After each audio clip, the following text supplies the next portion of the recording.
أعوذ بالله من الشيطان الرجيم بسم الله الرحمن الرحيم الحمد لله رب العالمين والصلاة والسلام على أشرف الأنبياء والمرسلين حبيب إله العالمين أبي القاسم المصطفى محمد وآله الطيبين الطاهرين المعصومين الغر الميامين المنتجبين المكرمين الذين أذهب الله عنهم الرجس وطهرهم تطهيرا. أما بعد فقد قال الرحمن في القرآن بسم الله الرحمن الرحيم يا أيها الذين آمنوا كتب عليكم الصيام كما كتب على الذين من قبلكم لعلكم تتقون. مومنین مومنات، خداوند متعال آپ سب کی توفیقات خیر میں اضافہ فرمائے اور آپ کے اعمال حسنہ کو درجہ قبولیت عطا فرمائے۔ آپ کی خدمت میں خطبہ شعبانیہ کو مختلف حصوں میں پیش کرنے کی سعادت حاصل کر رہا ہوں۔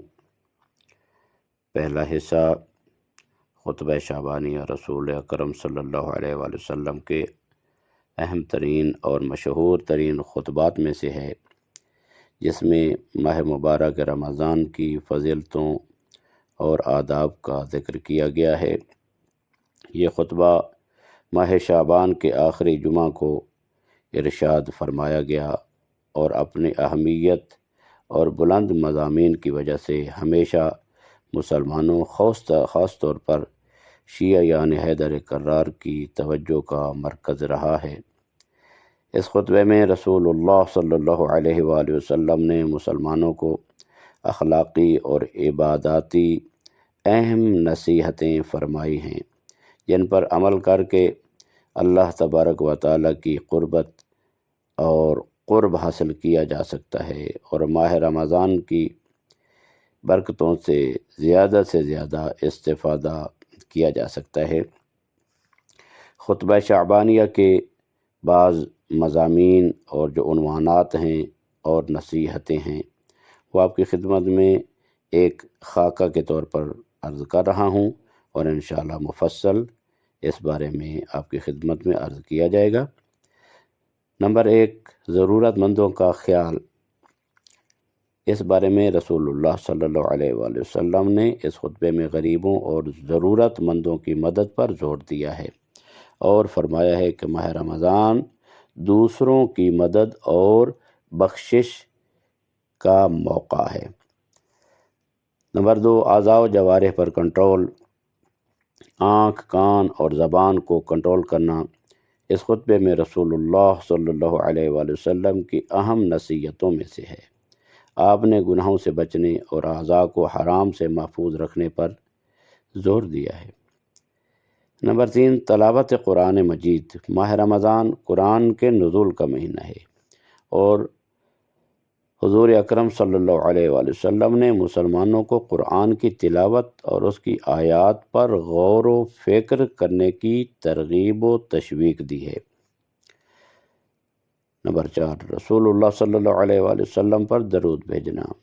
درود و سلام بھیجنا اور رسول اللہ صلی اللہ علیہ وآلہ وسلم اور ان کے اہل بیت پر درود بھیجنا اس خطبے کی دوسری نصیحتوں میں سے ہے۔ قیامت کی یاد۔ رسول اللہ صلی اللہ علیہ وآلہ وسلم نے اس خطبے میں قیامت کی یاد دہانی اور اس دن کے لیے خود کو تیار کرنے کی نصیحت فرمائی ہے۔ رمضان المبارک جو ہے یہ اللہ کی مہمانی کا مہینہ ہے۔ اس خطبے کے مشہور تعبیرات میں سے ایک ماہ مبارک رمضان کو اللہ کی مہمانی کا مہینہ بتایا گیا ہے، جو اس مہینے کی اللہ کے نزدیک خاص اہمیت کو ظاہر کرتا ہے۔ روزہ دار کی نیند عبادت ہے۔ اس میں بیان کیا گیا اس خطبے میں روزہ دار کی نیند کو بھی عبادت شمار کیا گیا، کیونکہ روزہ دار اخلاص اور قربت کی نیت سے حتیٰ کہ آرام کے وقت بھی اللہ کی بندگی کے راستے پر ہوتا ہے۔ گناہوں سے دوری۔ خطبے کے آخر میں جب امام علی علیہ السلام نے رسول اللہ صلی اللہ علیہ وآلہ وسلم سے پوچھا کہ ماہ رمضان میں بہترین عمل کون سا ہے، تو آپ نے گناہوں سے دوری کو بہترین عمل قرار دیا۔ نیز رسول اللہ صلی اللہ علیہ وآلہ وسلم نے اس مہینے میں امام علی علیہ السلام کی شہادت کی خبر بھی دی۔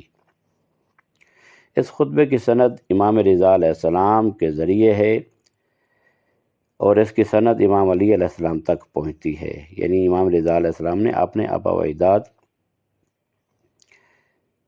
کے ذریعے، یعنی امام کاظم علیہ السلام اور اسی طرح امام صادق علیہ السلام، اور یہاں تک پہنچتا امام علی علیہ السلام تک اس کی سند جاتی ہے۔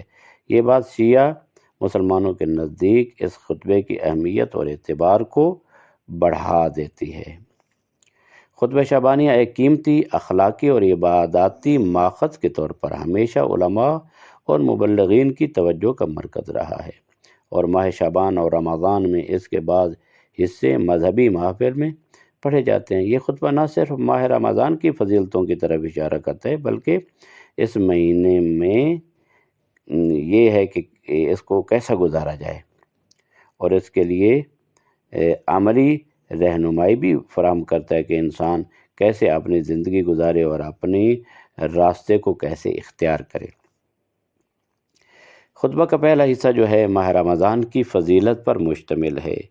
خطبہ شعبانیہ اس کا پہلا حصہ ماہ رمضان کی فضیلت طلبی ایک فطری امر ہے، اور اللہ تبارک و تعالیٰ نے اسے انسان کے اندر ودیت کیا ہے۔ جب کسی شخص کسی چیز کی فضیلت اور شرافت انسان پر واضح ہو جائے تو انسان فطری طور پر اس کی طرف مائل ہو جاتا ہے۔ اسی بنیاد پر رسول اللہ صلی اللہ علیہ وآلہ وسلم نے ماہ مبارک رمضان کی فضیلت اور برکات کو بیان کیا ہے، اور اس میں برکات بیان ہوئی ہیں۔ اگر ماہ رمضان کی فضیلت ہمارے لیے اچھی طرح واضح ہو جائے تو ہم اس سے بھرپور استفادہ کر سکتے ہیں، اور کسی صورت بھی اس سے جدا ہونے یا اس کے مواقع کو ضائع کرنے کے لیے تیار نہیں ہوں گے۔ یہ وہی حقیقت ہے جو رسول اللہ صلی اللہ علیہ وآلہ وسلم نے بیان فرمائی، لو یعلم العباد ما فی رمضان لتمنت ان یکون رمضان سنتاً۔ اگر بندے جان لیں کہ ماہ رمضان میں کیا برکتیں ہیں تو وہ آرزو کریں گے کہ کاش پورا سال ہی رمضان المبارک ہی رہے۔ اب ایک سوال اٹھتا ہے کہ ماہ رمضان کی فضیلت کے بارے میں کیوں بات کی جاتی ہے، کیوں اتنا زور دیا جاتا ہے؟ تو اس کا جواب یہ ہے کیونکہ فضیلت طلبی ایک فطری امر ہے، اور اللہ تبارک و تعالیٰ نے اسے انسان کے اندر امانت کے طور پر رکھا ہے۔ جب کسی چیز کی فضیلت اور شرافت انسان پر واضح ہوتی ہے تو انسان فطری طور پر اس کی طرف مائل ہو جاتا ہے۔ اسی بنیاد پر رسول اللہ صلی اللہ علیہ وآلہ وسلم نے ماہ مبارک رمضان کی فضیلت اور برکات کو بیان فرمایا ہے۔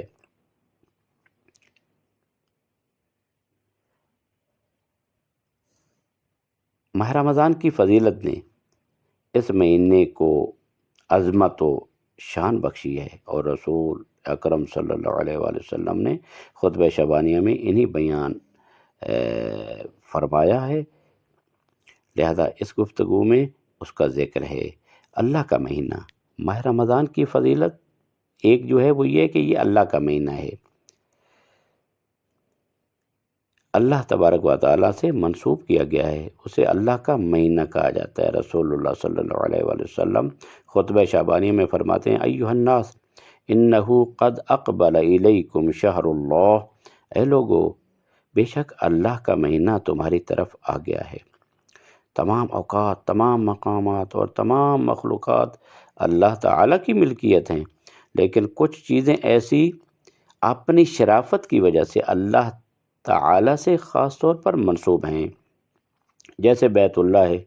ویسے تو تمام کائنات اللہ کی ملکیت ہے، لیکن بیت اللہ کہا جاتا ہے، ضیف اللہ یعنی اللہ کا مہمان، اللہ کا بندہ، ماہ الہی، الصوم لی و انا اجزی بہ، روزہ میرے لیے ہے اور میں اس کا بدلہ دوں گا اور اس کی جزا میں خود دوں گا، خداوند متعال خود فرماتا ہے۔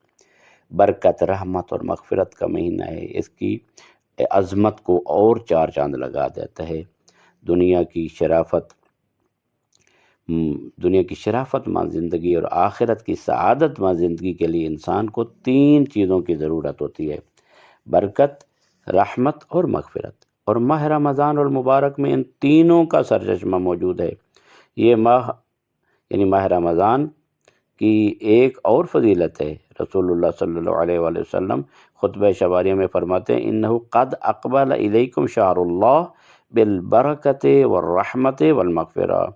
یہ اللہ کا مہینہ برکت، رحمت اور مغفرت کے ساتھ تمہاری طرف آ گیا ہے۔ ضیافت اور تکریم کا مہینہ، یہ اس کی اور فضیلت بڑھ گئی۔ ماہ مبارک رمضان مہمانی، ضیافت اور مومنوں کی تکریم کا مہینہ ہے۔ اللہ تبارک و تعالیٰ نے ہمارا نام اپنے مہمانوں کی فہرست میں شامل کیا ہے اور ہمیں اپنی ضیافت پر بلایا ہے، اپنی مہمانی پر بلایا ہے۔ یہ ماہ رمضان کی ایک اور فضیلت ہے۔ رسول اللہ خطبہ شبانیہ میں فرماتے ہیں: وَهُوَ شَهْرٌ دُعِيتُمْ فِيهِ إِلَىٰ ضِيَافَةِ اللَّهِ وَجُعِلْتُمْ فِيهِ مِنْ أَهْلِ كَرَامَةِ اللَّهِ۔ یہ وہ مہینہ ہے جس میں تم اللہ کی ضیافت اور مہمانی پر بلائے گئے ہو اور تم اللہ کے کریم لوگوں میں سے قرار پائے ہو۔ اگر ہمیں کوئی ایس پی ڈی سی ہمیں دعوت کر دیتا ہے تو ہم زندگی بھر اتراتے رہتے ہیں اور فخر کہتے رہتے ہیں کہ فلاں بڑے شخص نے ہماری دعوت کی ہے، لیکن ہم دیکھیں کہ ماہ رمضان میں کس نے ہماری دعوت کی ہے؟ خود خدائے ذوالجلال نے۔ ہم اس کے مہمان ہیں اور وہ اتنا کریم ہے کہ وہ مہمانوں کو خالی ہاتھ واپس نہیں جانے دیتا۔ دوسرے مہینوں پر برتری اس ماہ رمضان کی ہے۔ ماہ رمضان کی ایک اور فضیلت ہے کہ یہ سال کے دوسرے مہینوں پر فوقیت رکھتا ہے۔ اللہ تبارک و تعالیٰ نے ماہ رمضان کو دوسرے مہینوں پر فضیلت دی ہے کیونکہ اس مہینے میں جو کچھ ہوتا ہے وہ اس کی عظمت اور شرافت کی وجہ سے ہے۔ رسول اللہ خطبہ شباریہ میں فرماتے ہیں: وَهَذَا شَهْرٌ عَظَّمْتَهُ وَكَرَّمْتَهُ وَشَرَّفْتَهُ وَفَضَّلْتَهُ عَلَى الشُّهُورِ۔ اور یہ وہ مہینہ ہے جسے اللہ نے عظمت، تکریم، شرافت اور فضیلت بخشی ہے اور اسے دوسرے مہینوں پر فضیلت دی ہے۔ یہ عظمت اور شرافت اس قدر ہے کہ اس کے ہر لمحے، ہر گھنٹے، ہر دن اور ہر رات دوسرے مہینوں کے دنوں اور راتوں پر فضیلت رکھتے ہیں۔ رسول اللہ مزید فرماتے ہوئے ارشاد فرماتے ہیں کہ شہرٌ هو عند اللہ افضل الشہور وایامہ افضل الایام ولیالیہ افضل اللیالی وساعاتہ افضل الساعات۔ یہ وہ مہینہ ہے جو اللہ کے نزدیک سب سے بہتر مہینہ، اس کے دن سب سے بہتر دن ہیں، اس کی راتیں سب سے بہتر راتیں ہیں اور اس کے گھنٹے سب سے بہتر گھنٹے ہیں۔ شب قدر کا اس مہینے میں ہونا اس کی عظمت کو اور بلند کر دیتا ہے۔ ماہ رمضان کی ایک اور فضیلت یہ ہے کہ اس میں شب قدر واقع ہوئی ہے جو کہ 1000 مہینوں سے بہتر ہے۔ لیلۃ القدر خیر من الف شہر۔ اور معنوی اعتبار سے کوئی بھی موقع اس کے برابر نہیں ہے۔ یہ ماہ رمضان کی شرافت اور فضیلت کی دلیل ہے کہ اس میں ایسی عظیم رات موجود ہے۔ رسول اللہ صلی اللہ علیہ وآلہ وسلم اس بارے میں فرماتے ہیں: قد جاءکم شہر رمضان فیہ لیلۃ القدر خیر من الف شہر۔ قرآن کے نزول کا مہینہ ہے، یہ ایک اور فضیلت ہے۔ ماہ رمضان کی ایک اور فضیلت یہ ہے کہ اس میں قرآن کریم نازل ہوا۔ قرآن کریم جو رب العالمین کی بے مثال معجزہ اور انسانیت کے لیے زندگی کا دستور العمل ہے، مشعل راہ ہے، ماہ رمضان المبارک میں نازل ہوا۔ شہر رمضان الذی انزل فیہ القرآن، ماہ رمضان جس میں قرآن کریم نازل ہوا۔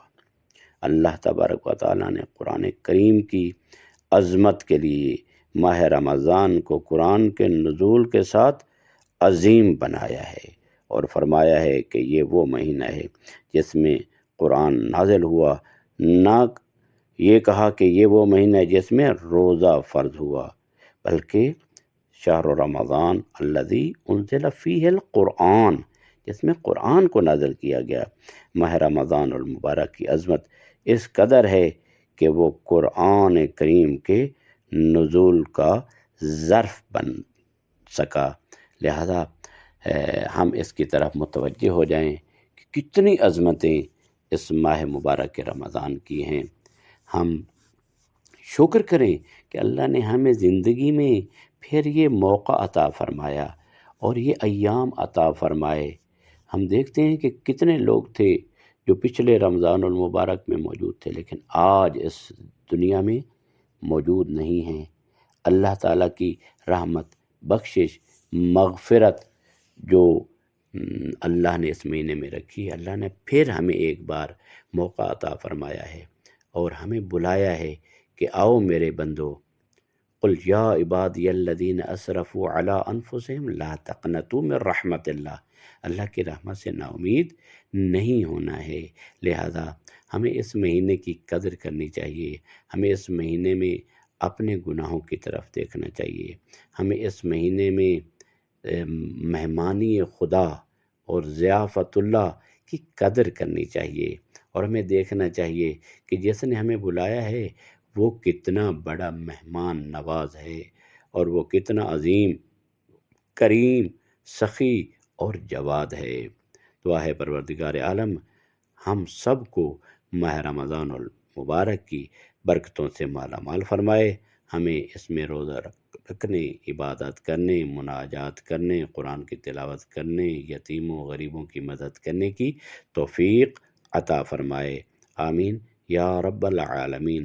وصلی اللہ علی محمد وآلہ الطیبین الطاہرین المعصومین۔ اللہم عجل لولیک الفرج والعافیة والنصر واجعلنا من خیر عوانہ وانصارہ والمستشہدین بین یدیہ۔